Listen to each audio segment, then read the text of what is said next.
देखते हैं कि गुरु पद के साथ सदगुरु एवं जगत गुरु पद की व्याख्या होगी तो शिष्यों की कोटि निर्धारित भी होगी। जिस प्रकार शिक्षक शब्द की परिधि में प्राथमिक, माध्यमिक एवं महाविद्यालय के शिक्षक भी, शिष्य में भी 3 श्रेणियां मानी जाती है। 3 श्रेणियां यथा साधन सिद्ध, कृपा सिद्ध तथा नित्य सिद्ध। सामान्यतः जिन शिष्यों में कर्म करने की उत्सुकता होती है उन्हें साधन सिद्ध।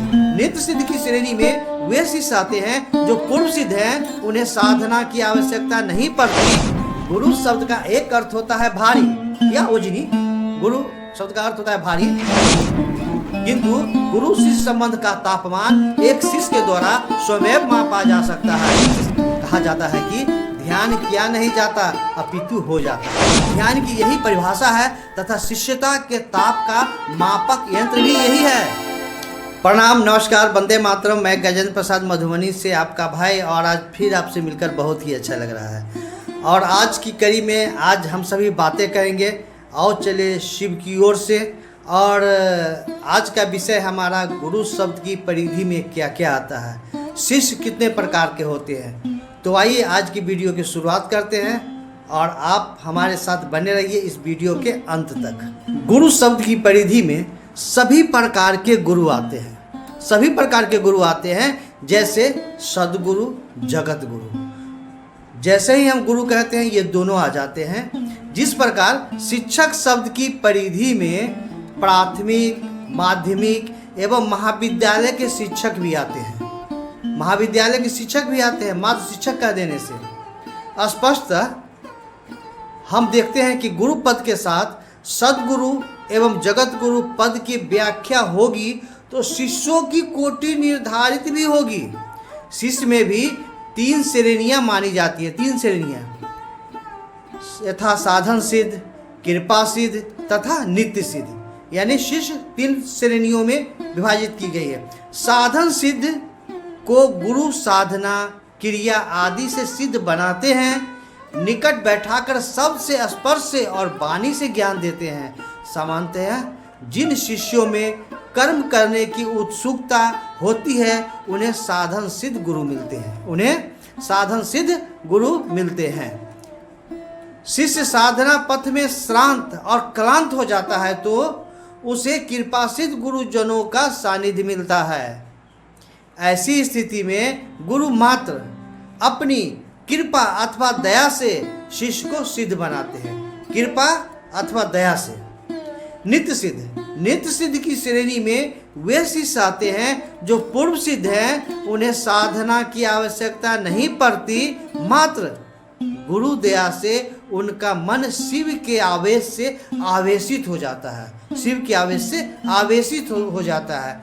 ऐसा लगता है कि बाघ के बच्चे को उसकी माँ मांस खाना सिखला रही है, किंतु उसमें मांस खाने का, शिकार करने का पूर्ण गुण प्रकृति प्रदत्त है। प्रकृति प्रदत्त है। सियार के बच्चे को अगर बाघ की माँ जैसा ही प्रशिक्षण दे तब भी वह बाघ जैसा शिकारी नहीं हो सकता। नित्य सिद्ध मात्र शिव गुरु की दया से शिव के मानिंद हो जाते हैं। मात्र शिव की दया से। ध्यान देने योग्य बात यह है कि गुरु शब्द का एक अर्थ होता है भारी या ओजनी। गुरु शब्द का अर्थ होता है भारी। कोई भी संबंध व्यक्ति का मन बनाता है। गुरु शिष्य संबंध भी एक रिश्ता है। गुरु और शिष्य का संबंध भी एक मन का रिश्ता है। शिष्य के मन में उसकी गुरु सत्ता अन्य विचारों एवं भावों की अपेक्षा भारी है या नहीं।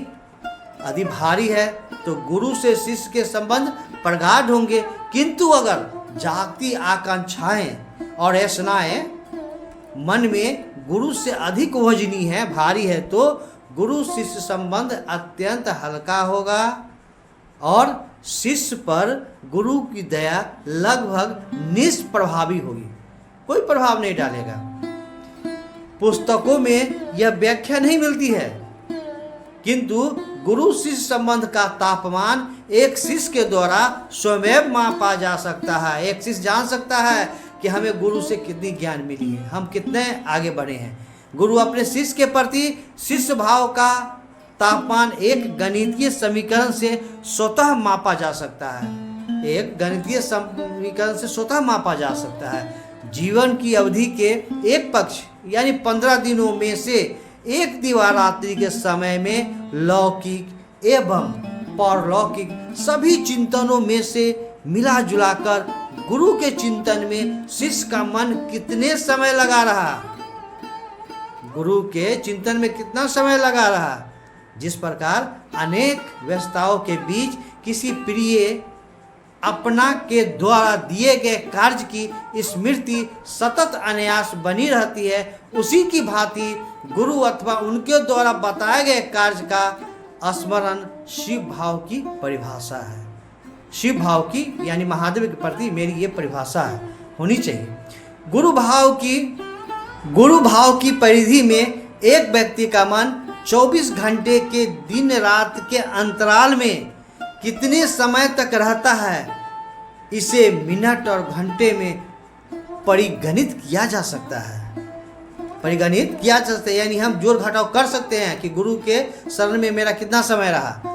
स्वाभाविक है कि अपनी प्रिय वस्तुओं अथवा पात्र के विषय में व्यक्ति स्वतः अपेक्षाकृत अधिक सोचता है। कहा जाता है कि ध्यान किया नहीं जाता अपितु हो जाता है। ध्यान किया नहीं जाता अपितु हो जाता है।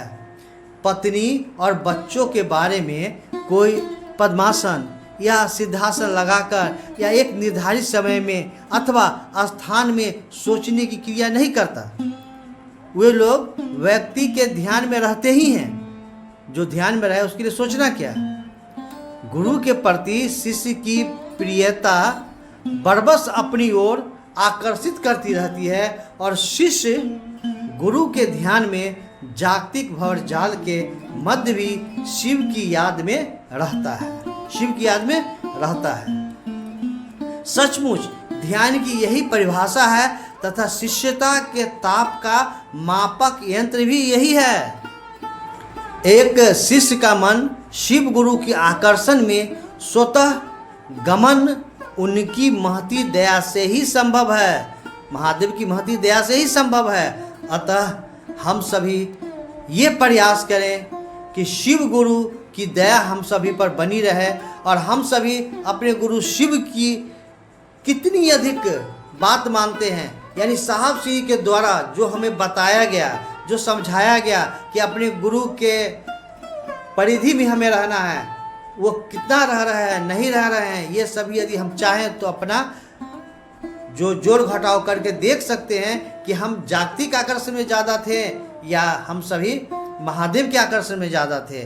तो हम सभी इस बात को ध्यान रखना है कि घर गृहस्थी की जिम्मेवारी के साथ यानी जागतिक जो हम सभी का कार्य है उसके निष्पादन करते हुए महादेव का काम भी करें और लोगों से शिव के गुरु स्वरूप की बातें करें। ये तभी संभव है जब हमें याद हो कि शिव मेरे गुरु हैं और गुरु आदेशित जो कर्म है लोगों से शिव गुरु की बात करना, ये जब तक करेंगे नहीं तब तक गुरु की दया हम पर नहीं हो सकती है।